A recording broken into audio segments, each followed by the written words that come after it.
Hello everyone, good morning to all of you. RS UP board exam में आप सबका स्वागत है। आज की क्लास में इंटरमीडिएट के चैप्टर 3 जो कि आपका चैप्टर है फिजिक्स का एनसीईआरटी पैटर्न के हिसाब से। तो पहली डेफिनेशन है इसकी, कह रहा है विद्युत सेल कि विद्युत सेल से आप क्या समझते हैं। तो विद्युत सेल एक ऐसी युक्ति है जो रासायनिक ऊर्जा को विद्युत ऊर्जा में परिवर्तित करके किसी परिपथ में आवेश के प्रवाह को निरंतर बनाए रखती है। मतलब कि एक परिपथ में उसमें जो रासायनिक सेल है विद्युत सेल की, उसको विद्युत ऊर्जा में परिवर्तित करके वो जो परिपथ है उसमें आवेश को लगातार मतलब निरंतर बनाए रखती है। यही तुम्हारा होता है विद्युत सेल की डिफिनेशन। अब कह रहा है विद्युत सेल विभिन्न धातुओं की दो छड़ें होती हैं। मतलब कि विद्युत सेल में जो होते हैं विभिन्न धातुओं की दो छड़ें होती हैं जिन्हें इलेक्ट्रोड कहते हैं अथवा प्लेटें कहते हैं। ये एक द्रव में डूबे रहते हैं। मतलब कि एक द्रव है, मान लो ये तुम्हारा विद्युत सेल होगा, इसमें द्रव रहा है, इसमें जो द्रव रहता है इसे विद्युत अपघट्ट कहते हैं। इसका अगली डिफिनेशन इस चैप्टर की तुम्हारी सेल का विद्युत वाहक बल ईएमएफ जिससे बोलते हैं संक्षेप में electromotive force of electric field. तो ये सेल का विद्युत वाहक बल तो एकांक आवेश को मतलब कि एकांक आवेश को पूरे परिपथ में जो पूरा परिपथ वहाँ बना जितना बना पूरा परिपथ उसमें सेल सहित प्रवाहित करने में सेल द्वारा दी गई ऊर्जा जो सेल द्वारा दी गई ऊर्जा को सेल का विद्युत वाहक बल। मतलब कि उस परिपथ हमको आवेश को प्रवाहित करना है तो जो सेल है तुम्हारा उसके द्वारा कितनी ऊर्जा उसको दी जा रही है वही होता है सेल का विद्युत वाहक बल। इसे कैपिटल ई से प्रदर्शित करते हैं।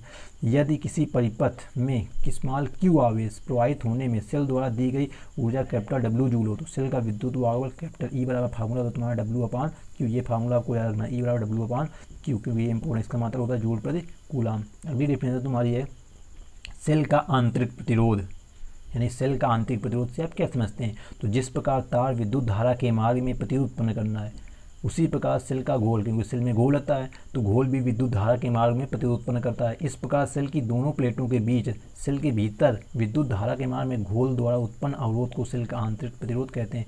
तुमको हमने बताया था जब प्रतिरोध की परिभाषा बताई थी, जो प्रतिरोध कैपिटल आर से दिखाते हैं मगर ये आंतरिक प्रतिरोध इस मात्रा से दिखाते हैं। उसमें बताया कि जब एक तार होता है उसमें अगर प्रतिरोध लगा देते हैं तो वो विद्युत धारा के मार्ग में अवरोध उत्पन्न करता है। उसी प्रकार ये गोल यानी सेल है, सेल में गोल होता है तो ये भी विद्युत धारा के मार्ग में क्या करता है अवरोध यानी बाधा उत्पन्न करता है। तो यही जो अवरोध या बाधा यही सेल का स्मॉल आर यानी आंतरिक प्रतिरोध कहलाता है। अब तुमको आंतरिक प्रतिरोध संबंधी कुछ पॉइंट याद रखने हैं। जैसे पहला पॉइंट है तुम्हारा कह रहा है यह सेल की दोनों प्लेटों के बीच की दूरी के अनुक्रमानुपाती होता है। मतलब जो आंतरिक प्रतिरोध स्मॉल आर है वो प्रोपोर्शनल मतलब अनुक्रमानुपाती स्मॉल डी मतलब इनके बीच की दूरी के। दूसरा पॉइंट है घोल में डूबे छेद प्लेटों के क्षेत्रफल के व्युत्क्रमानुपाती। मतलब जो घोल है उसमें जो क्षेत्रफल उसका होता है यानी जितने में क्षेत्रफल है प्लेटों के क्षेत्रफल में उसके जो small r is proportional to 1/a क्षेत्रफल के व्युत्क्रमानुपाती होता है। अगला जो पॉइंट तुम्हारा लिखा है पॉइंट नंबर 3 कह रहा है वैद्युत अपघटन होना चाहिए था। यानी वैद्युत अपघट्ट की सांद्रता के बढ़ने पर बढ़ता है। मतलब अगर वैद्युत अपघट्ट की सांद्रता हम बढ़ाते हैं मतलब उसको और गाढ़ा करते जाते हैं तो इसकी जो सांद्रता है ना ये वैद्युत इलेक्ट्रोड विभव का मान तुम्हारा क्या होता है बढ़ता जाता है,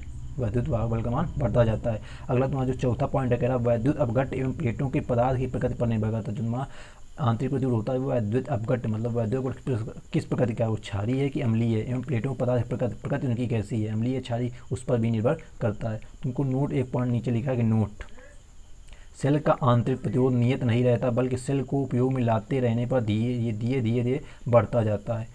अगले तुम्हारी डिफिनेशन है किरचॉफ के नियम या किरचॉफ के नियम। किरचॉफ ने सन 1842 ईस्वी में दो नियम दिए जिनकी सहायता से हम किसी जटिल परिपथ में विभिन्न चालकों के बीच धारा का वितरण ज्ञात कर सकते हैं। ये नियम निम्न प्रकार हैं। मतलब कि दो नियम दिए थे 1842 ईस्वी में जिससे हम किसी जटिल परिपथ में विद्युत धारा को ज्ञात कर सकते हैं। जो पहला नियम है तुम्हारा कह रहा है पहला नियम अथवा संधि का नियम या धारा का नियम। पहले नियम को भी तो संधि का नियम बोले या धारा का नियम बोले। कह रहा किसी विद्युत परिपथ में किसी भी संधि पर मिलने वाली धाराओं का बीजगणितीय योग शून्य होता है। मतलब कि एक परिपथ है उसमें सभी धाराओं का बीजगणितीय योग हमेशा आई का जो योग हो वो हमेशा 0 के बराबर होता है। ये होगा पहला नियम। दूसरा नियम है कह रहा है दूसरा नियम अथवा पास का नियम या वोल्टा नियम। दूसरा नियम उसे पास का नियम या वोल्टा का नियम बोलते हैं। किसी परिपथ में प्रत्येक बंद पास के विभिन्न खंडों में बहने वाली धाराओं तथा संगत प्रतिरोधों के गुणनफलों का बीजगणितीय योग उस पास में लगने वाले विद्युत वाहक बलों के बीजगणितीय योग के बराबर होता है। तो ये है तुम्हारे सेकंड नियम यानी कि समेसन V बराबर summation I into are capital R. ये होगा तुम्हारा सेकंड नियम। तो आज की वीडियो में फिलहाल इतना ही। वीडियो कैसी लगी आप हमें कमेंट में अवश्य बताएं। तो thanks for watching this video. जय हिंद जय भारत। मिलते हैं नेक्स्ट वीडियो में। जब तक के लिए धन्यवाद।